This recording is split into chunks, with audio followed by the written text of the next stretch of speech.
welcome all to another session on antihypertensive drugs. This is the next of the session in our series, and we have with us Dr. Suresh once again. Thank you for coming on the show. Thank you. It's a great pleasure you having with us, and I think today it will be his very core job of prescribing antihypertensive drugs. So today's session is going to be more on prescribing specific drugs when it comes to patients with various conditions in hypertension. So we'll go prescription wise and see which drugs needs to be given and so on. So more of prescription based for today's session. Okay, so we start with a case of a stage 1 uncomplicated hypertension for a patient who is less than 55 years of age. So Dr. Suresh, what's your drug of choice for them? So before we switch on to the drugs for this individual, we have to advise the patients about lifestyle modification. So because non-pharmacological treatment is also very, very important when it comes to control of blood pressure. So lifestyle modification, which we are going to talk in the third session. Less of hurry, worry and curry, right? Less of hurry, worry and curry. And less of stress. Everything related to stress and diet and exercise.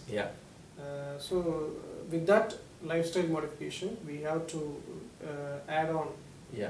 First, we have to try this lifestyle modification for at least a period of 6 months.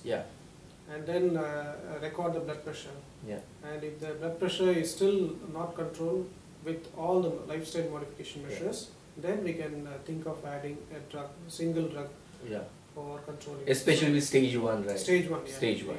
Then they are, of course, they are considered to have stage 1.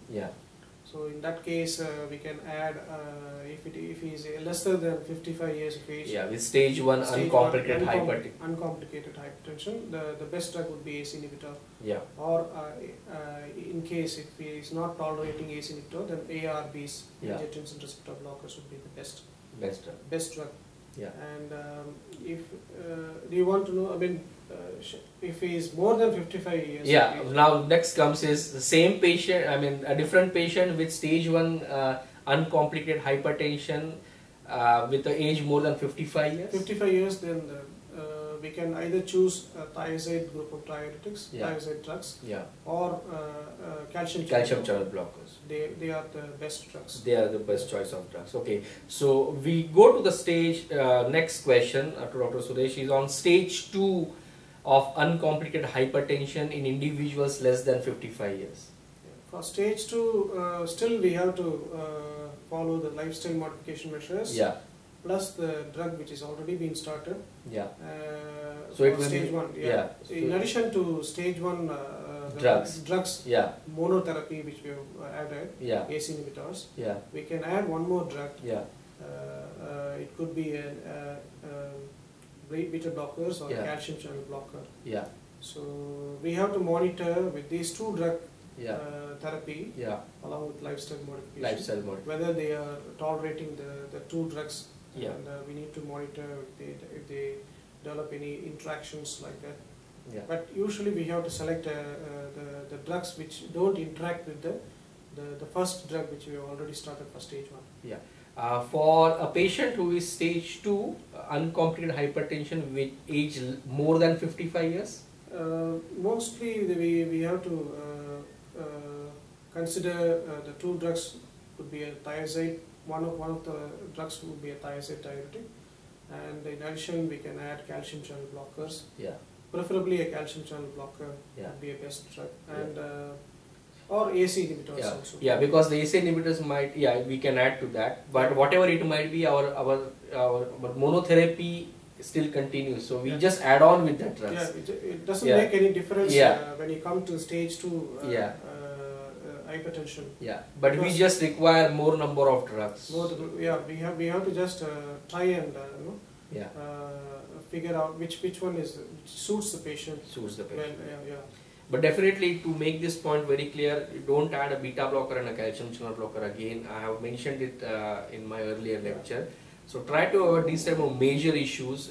Try to be careful with beta blockers and diabetes patient. Yeah. So these are some tips which one needs to follow. Yeah. So those were two things which just comes up to my mind. The next thing is on there's a very specific scenario on treatment of prescribing drugs in hypertensive urgency.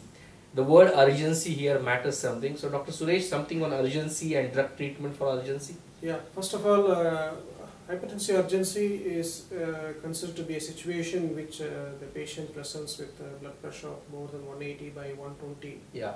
Without any signs of target organ damage. Yeah. So here target organ, I mean it doesn't have any effect on the eyes, like retinopathy, or kidneys in the form of proteinuria, or in the heart in the form of left ventricular hypertrophy. So these group of patients who have 180 by more than 180 by 120 blood pressure, they need reduction of blood pressure. At least 25% reduction should be made within some days. I mean, within around 48 hours. Yeah, within 24 to 48 hours, we need to bring down the 25% reduction. Yeah. But it should not be brought down below 160 by 90. Yeah. Because it will affect the cerebral perfusion. Yeah. And so that's the main thing. That's the main thing that worries. Yeah. And this condition, the urgency, hypertensive urgency, can be treated as an outpatient. Yeah. Outpatient. But we need to just closely watch in the outpatient department itself. Yeah. Or any other problems, if the patient is tolerating the drug or not.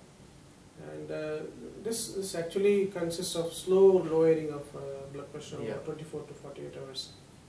As I told you, we should not reduce more than 25%. Yeah. Drug the drugs mainly which are used in this situation are ACE inhibitors, like oral forms actually. Captopril, or we can use labetalol, a beta blocker, and clonidine. These group of drugs, they do very well. They do. But all these drugs are given orally only.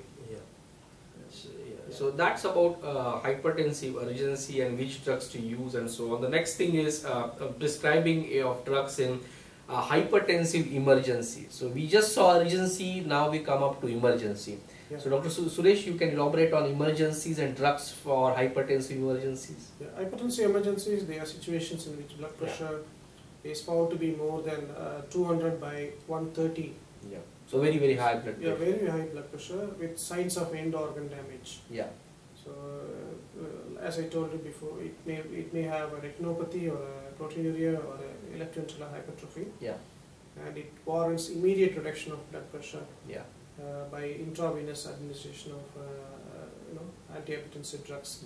Within few minutes to an hour. Okay, so we are really in an emergency here. It's a real emergency situation. If you don't, it may progress to hypertensive encephalopathy. And it needs admission in an emergency department or in an ICU setup.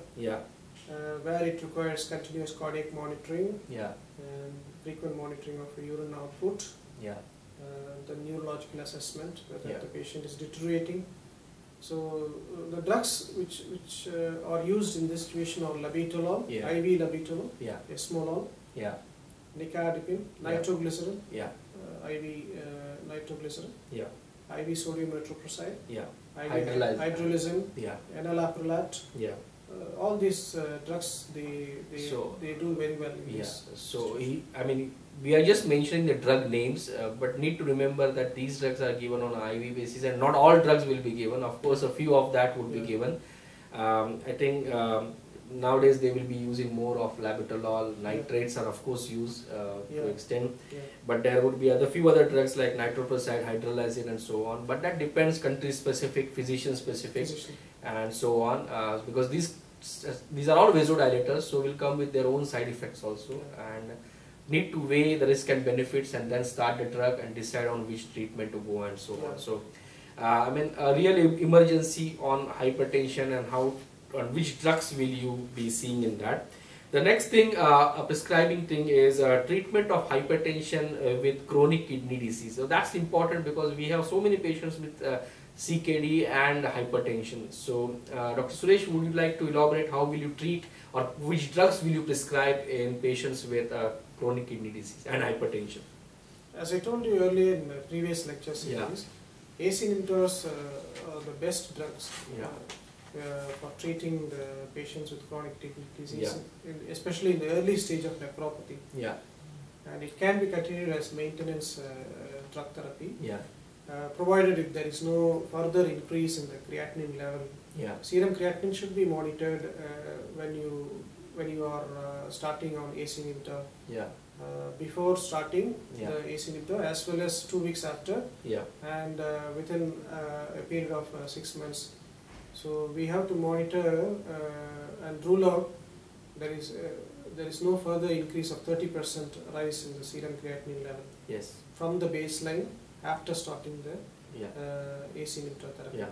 So that's the main thing, and moreover we need to rule out the possibility of bilateral renal artery stenosis when we are starting this drug, and we need to also look for any LV outlet obstruction like aortic stenosis. So these two conditions should be ruled out before starting this drug. And unilateral renal artery stenosis we can still give, but we need to consider lesser dose. If it is tolerated, we can still continue this drug. The other, if the patient is intolerable with this ACE inhibitor, then ARBs can be the best choice.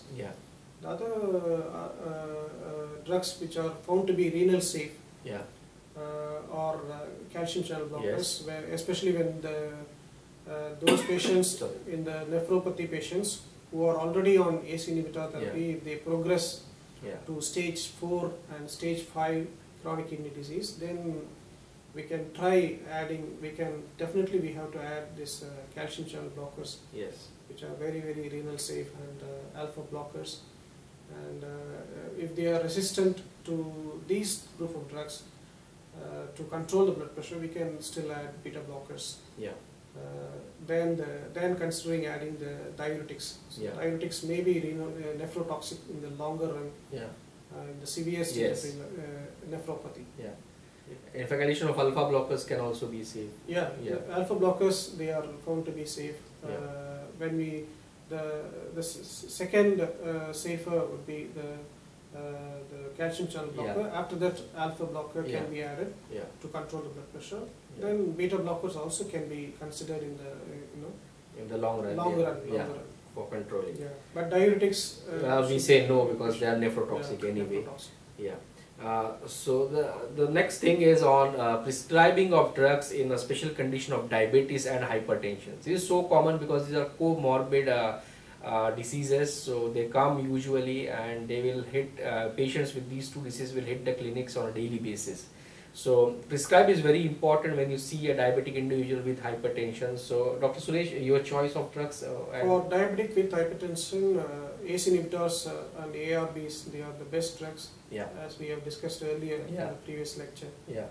And they can be safely continued if the patient develops, to prevent the nephropathy, to prevent proteinuria.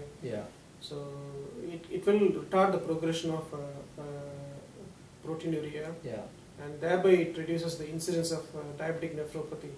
So ACE inhibitors and ARBs, they are the best drugs in diabetic hypertensives. And if they are not tolerating this drug, the second option would be calcium channel blocker, which won't affect the glycemic control. But better not to go with beta blockers, even thiazide diuretics, because they affect the glucose tolerance. So with beta blockers, just to add on, is that we last time mentioned it in last lecture, is that they will cause hypoglycemic unawareness. That's very important. Even if you are using a cardioselective beta blocker or something of that sort, but still there is a relative, the receptor concept is relative in biology. So in fact it will affect the other receptors also. It's not something which is a watertight compartment. But so keeping that in mind, look at the control on diabetes and so on, and then try to add on if you want to add. But I generally say it's contraindicated for diabetic individuals. Anything from your side? Alpha blockers, if you want to add, but you need to keep looking at the if the patients with diabetes have already developed autonomic neuropathy. So if they have established autonomic neuropathy due to diabetes, better not to give alpha blockers. If in case if you want to add in resistant hypertension with diabetes. So that was a quick look on diabetes and hypertension. Of course, ACE inhibitors hold the key when you are treating that kind of cases. The next would be, I mean, we have all worked in casualties all the time in our life. So we have seen people with hypertension, nasal bleeds. So that becomes a kind of, I should say, emergency situation, and we are always confused which drugs to use and so on. So Dr. Suresh, can you add on something on nasal bleeds and hypertension, how to treat hypertension and so on? Hypertensive encephalopathy, it requires treatment same like as we have discussed with hypertensive emergency. And for nasal bleed, we need to, it requires nasal packing. Packing is of course. And of course, we need to reduce the blood pressure around 25% within 1 hour. So that will control the bleeding to a larger extent. So that was the take for the day. I hope you like the sessions on prescribing in specific medical condition, the drug names and so on. If you are new to this channel, then maybe you need to watch our earlier part on antihypertensive drugs, which talks about a lot of mechanisms and why we use these drugs, why these drugs are justified in these medical conditions. Then it makes a lot of sense watching this video right now. So that is a clear picture on drugs and hypertension. Do subscribe to channel, keep watching, stay tuned. I thank Dr. Suresh for coming once again to this session. Thank you. Bye. Thanks.